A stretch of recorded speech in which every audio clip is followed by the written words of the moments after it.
मराठी, आवाज जनसामान्यांचा। प्रस्थापित ब्राह्मण आणि मराठा समाजाच्या नेत्यांनी महाराष्ट्रातील ओबीसी नेते आणि ओबीसी आरक्षण पूर्णपणे संपवण्याचे षडयंत्र या दोन समाजाच्या ठराविक नेत्यांचे अनेक वर्षांपासून सुरू आहे।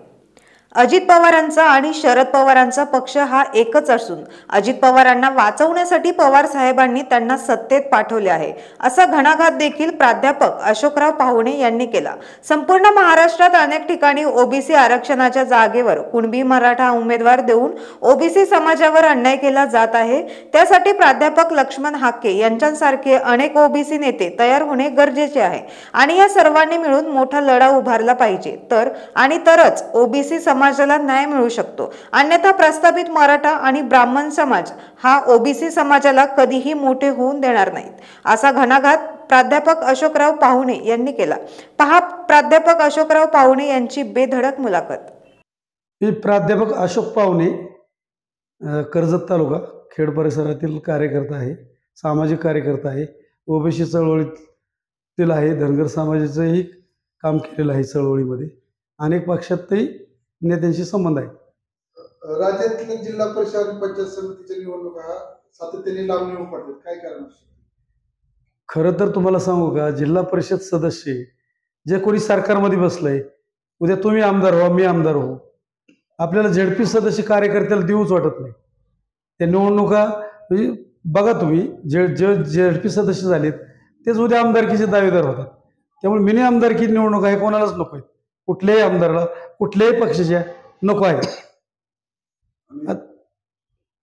त्यामुळं ते ओबीसीचा वाद घालून आरक्षणाचा फक्त लांबवत आहेत।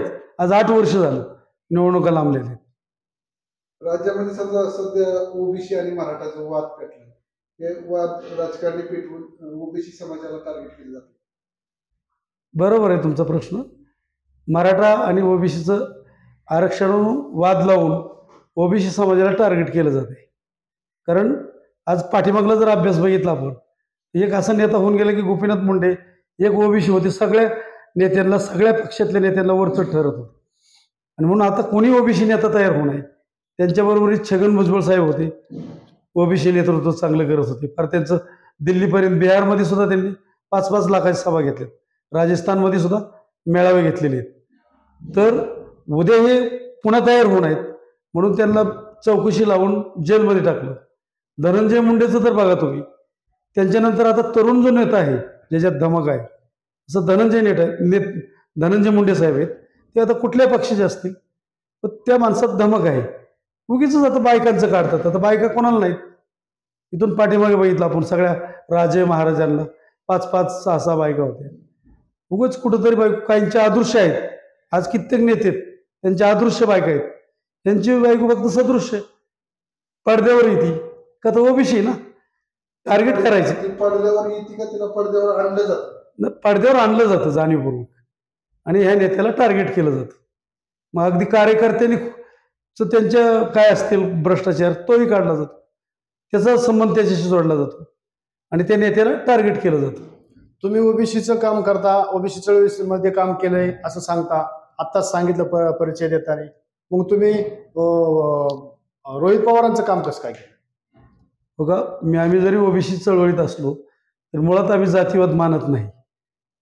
मी कर्जत तालुक्यामध्ये असं ध्यानात आलं माझ्या की राम शिंदे साहेब ओबीसीचे, पण ओबीसीच्या लोकांना म्हणजे साथ न देता थोडेसे दिसले, आणि मग थोडंसं आम्ही बैठक घेतली काही कार्यकर्त्यांची, आणि चला रोहित दादा, आपण मुळात जातीवाद, ओबीसी माणूस हा जातीवाद मानतच नाही।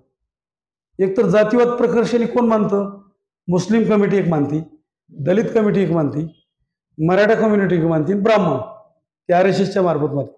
पण ओबीसी अशी एक कमिटी आहे, कम्युनिटी आहे की तिला असं लिडरच नाही, तिला अशी एखादं संघटन नाही, आणि ती जातीवादच करत नाही, आणि म्हणून ती पिछाडीवर आहेत। आणि म्हणून आम्ही जातीवादच करत नाही, म्हणून मी रोहितदादाचं काम केलं।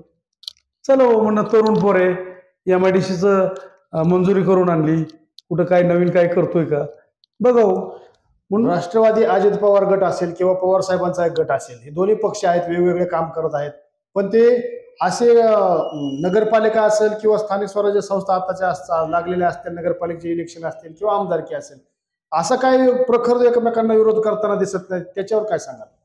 बरोबर आहे, ते दोन्ही राष्ट्रवादी एकच आहे. मुळात राष्ट्रवादीचं ते वेगवेगळे कारणं होती. दादांचं थोडं अडचण होती, चौकशी काय लागल्या होत्या ससे मराठा टाळण्यासाठी. पण साहेबांनीच त्यांना सोडलेलं आहे.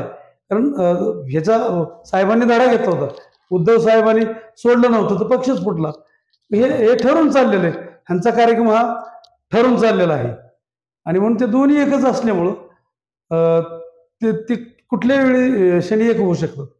राज्यात नगरपालिकेच्या निवडणुका लागल्या आणि बहुतेक ठिकाणी ज्या ओबीसी आरक्षण आहे त्या ठिकाणी कुणबी मराठा लोकांनी उमेदवारी घेतली. हे असं करून जे काही ओबीसीचं आरक्षण संपतंय असं वाटतं, कसं बघताय? बरोबर आहे, ओरिजिनल ओबीसीला टार्गेट केलेलं आहे.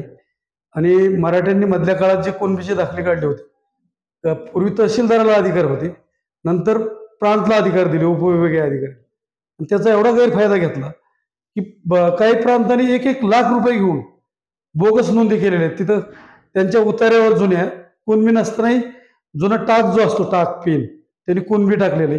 त्याला थोडंसं अस्पष्ट केलेलं आहे. मुडीतल्या काही नोंदी केलेल्या आहेत, ते सहज ओळखू येतात जर चौकशी लागली तर. आणि अशाच प्रकारच्या नोंदी काढून मला वाटतं लाखो दाखले बोगस आहेत. त्याची जर नीट पडताळणी केली पुन्हा तर त्यांचं ते निवडून आल्यानंतरही ते रद्द होऊ शकतं, त्यांचं झेडपी सदस्य किंवा ते नगराध्यक्ष. पण ह्या प्रकारात कोणी जात नाही, इतक्या खोलवर चौकशी होत नाहीत. भुजबळ साहेबांनी मध्ये ते केलेलं होतं, त्यांना जेलची हवा खावा लागली आणि मग टार्गेट होतात नाही ते. ओबीसीचं आरक्षण संपुष्टात आलंय असं नाही का वाटत? ओबीसीचं आरक्षण कधीच संपुष्टात आलेलं आहे. ज्यावेळेस या डुप्लिकेट कुणबीच्या नोंदी जवळ शिरल्या पश्चिम महाराष्ट्रामध्ये, मराठवाड्यात, इकडं पूर्वी कुणबी कुठं होते? कोकण किनारपट्टी आणि विदर्भात होते. आणि त्यात ते पूर्वी जे ओरिजिनल होते ते आज मराठा समाजाला विरोध करतायत. ते सुद्धा हे जे घुसखोरी करणारे जे आहेत काही लोक बोगस नोंदी करून त्यांना विरोध करतात. पण आरक्षण हे संपुष्टात आलेलंच आहे ओबीसीचं.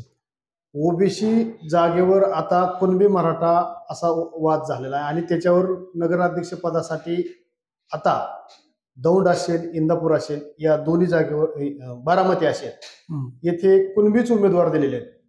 तर मग हे परत 25-30 वर्ष तरी आरक्षण ओबीसीचं मिळत येत नाही. बरोबर, मग हा अन्यायच होत नाही का ओबीसी? हा अन्याय सर्व पक्ष मिळून चाललेला आहे. प्रत्येक पक्ष कुणबीच ह्याला देतोय आणि तेच उमेदवार दिले जात आहेत, दुसरे उमेदवार दिले जात नाहीत. हा ओरिजिनल ओबीसीवर केलेला प्रखर अन्याय आहे आणि त्याच्यावर ओबीसीने आवाज उठवला पाहिजे आणि ओबीसीने एकी करून त्यांचा एक स्वतंत्र उमेदवार दिला पाहिजे. आता पक्षच पाहिजे कशाला, अपक्ष सुद्धा लढू शकतात, पण त्या ताकदीचा उमेदवार ओबीसी मध्ये नाही. त्याचे कुठेतरी हात बांधलेले आहेत, कुठेतरी तो प्रस्थापिताचा दावणीला आहे, त्यामुळे तो बंड करू शकत नाही. जी9 मराठीसाठी बबनराव धायतोंडे, कर्जत.